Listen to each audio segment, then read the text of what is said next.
या ठिकाणी सरळ व्याजाचं एक उदाहरण दिलंय, फक्त तुम्हाला शब्दात थोडंसं फसवलेलं आहे. उदाहरण असं आहे, दशादशे 4 दराने 5,000 रुपयांचे सरळ व्याज मुद्दलाच्या दुप्पट. इथे दाम दुप्पट असा शब्द वापरलेला नाहीये, सरळ तुम्हाला म्हटलंय मुद्दलाच्या दुप्पट व्याज होण्यासाठी किती वर्षे लागतील. आता उदाहरणात काय काय दिलेलं आहे आपल्याला, दर दिलेला आहे. दर किती दिलाय, 4 दराने 5,000 रुपये. मुद्दल किती दिली आहे, 5,000 रुपये या ठिकाणी आपल्याला मुद्दल दिलेली आहे.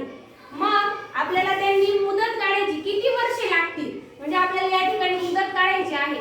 मग आता मुदत पण काढायची आणि मग सरळ व्याज पण काढायचं आहे का?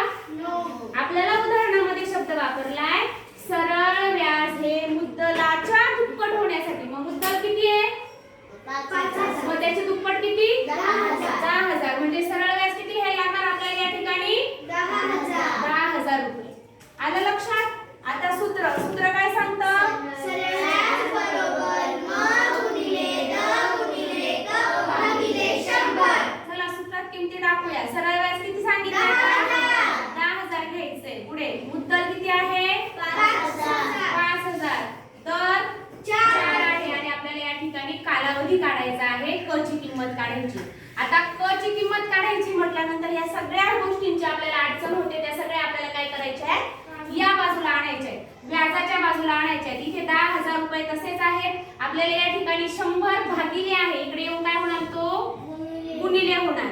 आता इकडे 5,000 गुणिले 4 काय आहे, गुणिले आहे. इकडे येऊन काय होणार, ते भागिले होणार. आणि इकडे काय राहिला आपला शिल्लक, क. शून्य गेला, शून्य गेला, शून्य गेला, शून्य गेला, याचा सुद्धा गेला, याचा गेला. 5 एके 5, 5 दुने 10, 5 शून्य शून्य, 5 शून्य शून्य.